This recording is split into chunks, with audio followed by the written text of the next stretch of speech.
रहमान डकैत ने क्यों अपनी माँ को जान से मार दिया था, और जिन्हें वो पिता समान मानता था क्यों उनका जान का दुश्मन बन गया था, और क्यों अरशद पप्पू को मारने के बाद उसके सर के साथ फुटबॉल खेला जाता है जबकि रहमान बलोच उसे अपने भाई से बढ़कर मानता था। तो आइए आज की वीडियो में इसी से रिलेटेड फुल डिटेल में बात करेंगे और जानेंगे रहमान डकैत की पूरी कहानी। पाकिस्तान के कराची में एक छोटा सा गाँव है लिहारी। वहाँ दो भाई रहा करते थे, जिसमें से एक भाई का नाम था सेहल, दूसरे भाई का नाम था दाद मोहम्मद उर्फ दादल। और ये दोनों मिलकर पाकिस्तान में ड्रग्स और अफीम सप्लाई किया करते थे, और कोई इनके खिलाफ आवाज उठाता तो ये 20 रास्ते में उनको जान से मार देते और पूरे मोहल्ले में घुमाया जाता, ताकि लोगों को ये दिखाया जा सके कि इनके खिलाफ जाने का असर क्या होता है। जिस वजह से दाद मोहम्मद उर्फ दादल से पूरी लिहारी डरा करता था। और दूसरी तरफ एक और ड्रग माफिया था, काला नाग। आए दिन दादल और काला नाग के लड़कों बीच लड़ाई हुआ करती थी और दोनों तरफ से किसी न किसी का जान जाया करता था। एक दिन काला नाग बलूचिस्तान से कहीं अकेला जा रहा था और वहीं पे दादल के लोग मिलकर काला नाग को जान से मार देते हैं और उस दिन से लिहारी का एक ही डॉन बच जाता है, वो था दाद मोहम्मद। और कुछ ही दिनों के बाद जो है दाद मोहम्मद बलूचिस्तान के गलियों से गुजर रहा था और वहाँ पे जो है एक बाबू डकैत नाम का आदमी आता है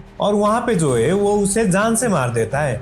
और बाबू डकैत कोई नहीं बल्कि काला नाग ग्रुप का ही एक साथी था। और यहाँ से जो है दाद मोहम्मद का सारा दबदबा खत्म हो जाता है और यहीं से जो है रहमान बलोच यानी कि रहमान डकैत की एंट्री हो जाती है। और ये जो रहमान बलोच है ये और कोई नहीं बल्कि दादल का बेटा था। दादल और अब्दुर्रहमान डकैत की माँ उसे इन सब चीजों से दूर रखना चाहती थी, लेकिन रहमान डकैत जब सिर्फ 9 साल का होता है तो उसके पड़ोस वाले के साथ कुछ लफड़ा हो जाता है और उस समय रहमान डकैत एक छुरी लेकर जाकर जिसके साथ लड़ाई हुई थी उसको जान से मार देता है। और इस टाइम उसकी उम्र सिर्फ 13 साल थी और इसी वजह से पुलिस वाले भी उसको गिरफ्तार नहीं करते हैं, छोटा बच्चा समझ के छोड़ देते हैं। जैसे जैसे ये लड़का बड़ा होने लगता है वो लिहारी में अपना दबदबा बनाने लगता है। जब रहमान डकैत लिहारी में अपना दबदबा बना रहा था तभी लिहारी के एक बड़े डॉन हाजी लालू की नजर रहमान डकैत के ऊपर पड़ती है। और हाजी लालू भी कोई दूसरा नहीं रहमान डकैत के बाप का साथी हुआ करता था। और इसी वजह से जब हाजी लालू रहमान डकैत को अपना गैंग ज्वाइन करने को कहता है तो बिना झिझके हुए मान जाता है और हाजी लालू के लिए काम करना शुरू कर देता है। और शुरुआत में हाजी लालू रहमान डकैत को अपने बेटे जैसा पालने लगा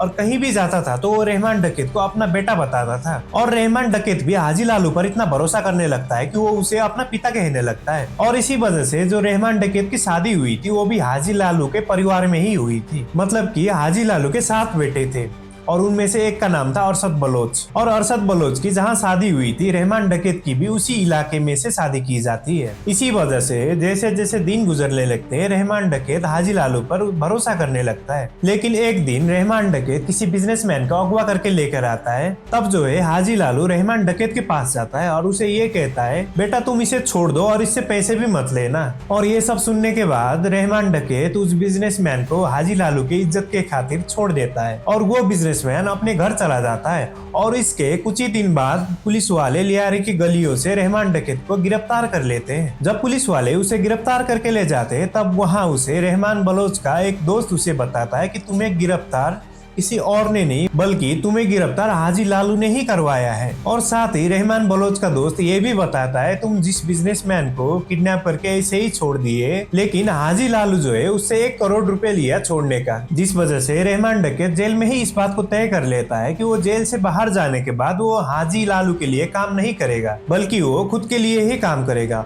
और ठीक वैसा ही होता है। जब रहमान डकैत जेल से बाहर आता है वो अपना ही अलग गैंग बना लेता है और साथ ही हाजी लालू का जो गैंग है उसका ही बेटा अरशद पप्पू चलाने लगता है। और यहीं से इन दोनों के बीच में लड़ाई होना चालू हो जाता है और इन दोनों के बीच में लड़ाई इतना बढ़ जाता है कि एक दिन हाजी लालू का बेटा अरशद पप्पू रहमान डकैत के घर पहुंचता है और वहां से उसके चाचा को किडनैप कर लेता है। चाचा को किडनैप करने के बाद वो जो है रहमान डकैत को कॉल लगाता है और रहमान डकैत से ये कहता है कि ये जो गोली की आवाज सुनो, इस गोली से जो है मैं तुम्हारे चाचा को मार रहा हूँ। और उसके बाद जो है अरशद पप्पू रहमान डकैत के चाचा को गोली से मार देता है। इसके बाद रहमान बलोच के दिल में भी बदले की आग भड़क जाती है और वहीं से जाकर वो जो है उसेर बलोच के साथ हाथ मिला मिला लेता है। उसेर बलोच जो है वो काफी शांत और शरीफ इंसान हुआ करता था। उसेर बलोच इसीलिए रहमान डकैत से हाथ मिलाता है क्योंकि उसेर बलोच के पिता फैसल बलोच जो कि एक बहुत बड़े बिजनेसमैन हुआ करते थे, अरशद पप्पू ने उन्हें जान से मार दिया था। क्योंकि जब अरशद पप्पू ने उसेर बलोच के पिता फैसल बलोच से फिरौती की रकम मांगी थी, उन्होंने देने से मना कर दिया था और इसी वजह से अरशद पप्पू ने फैसल बलोच को मार दिया था। और इसी वजह से उसेर बलोच जो है रहमान डकैत के साथ हाथ मिला देता है। और यहाँ पे जो है रहमान डकैत के पास पावर के साथ साथ पैसा भी आ जाता है क्योंकि उसेर बलोच के पास बहुत सारा पैसा था। और यहाँ से ये दोनों मिलकर फैसल पप्पू के गैंग को खत्म करने की तैयारी शुरू कर देते हैं। और इसी बीच उसेर बलोच रहमान डकैत को एक आइडिया देता है कि हमारे पास पैसा भी है, पावर भी है,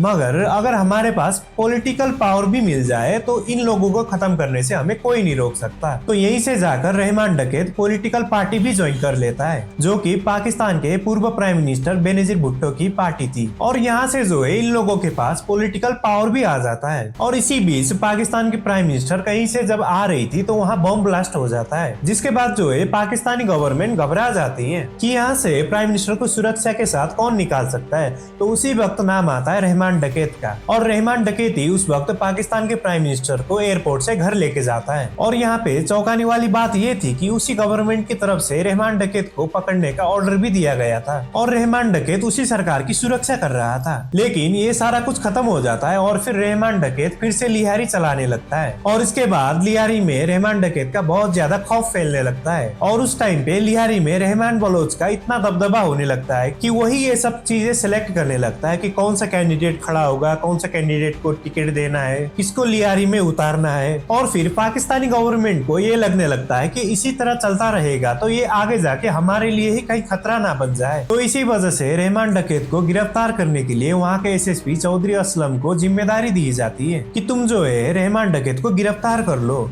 और ठीक ऐसा होता भी है। चौधरी असलम एक स्पेशल टीम बना के रहमान डकैत को गिरफ्तार कर लेते हैं। जैसे ही रहमान डकैत को गिरफ्तार करके पुलिस स्टेशन लाते हैं तो सुबह पता चलता है कि रहमान डकैत जेल से भाग चुका है। और वो जो भागा है वो कहीं से सुरंग खोद कर नहीं भागा है, जेल का गेट तोड़ कर नहीं भागा है, बल्कि कई पुलिस वालों को 5 करोड़ का रिश्वत दिया है, जिस वजह से वो बाकायदा जेल के गेट से बाहर निकला है। जिस वजह से चौधरी असलम जो है फिर से एक नया टीम बनाने के जुगाड़ में लग जाते हैं। लेकिन वही दूसरी तरफ रहमान डकैत को अपने ही लोगों पे शक होने लगता है कि मेरी जो है सारी जानकारी पुलिस वालों तक कौन बता रहा है। तब रहमान डकैत को ये सारा चीज पता चलता है कि ये सारा चीज जो है उसकी माँ बता रही है और उसकी माँ जो है हाजी लालू के साथ रिलेशन में भी है। जिसके बाद रहमान डकैत अपने घर जाता है और अपनी सगी माँ को जान से मार देता है और मारने के बाद जो है उसे पंखे से लटका देता है। जब रहमान डकैत ये सब चीजें कर लेता है तो वो लिहारी से निकलकर कराची की तरफ चल देता है। लेकिन वहीं पे जो है रहमान डकैत एसएसपी चौधरी असलम के टीम के द्वारा पुलिस इनकाउंटर में मारा जाता है। जब रहमान बलोच मारा जाता है तो लोगों को ऐसा लगने लगता है कि लिहारी से अब क्राइम खत्म होने लगेगा, लेकिन ऐसा होता नहीं है क्योंकि रहमान डकैत का जो साथी था उस शहर बलोच, वो अरशद बलोच को किडनैप कर लेता है और 5 दिन तक जो है किडनैप करके रखता है। और उसके बाद जो है ये अरशद बलोच को जान से मार देता है और मारने के बाद अरशद बलोच का सर लेकर पूरे लिहारी के सामने फुटबॉल खेलता है और साथ ही जो है अरशद पप्पू के बॉडी को एक गधे के ऊपर रखकर सारे मोहल्ले में घुमाता है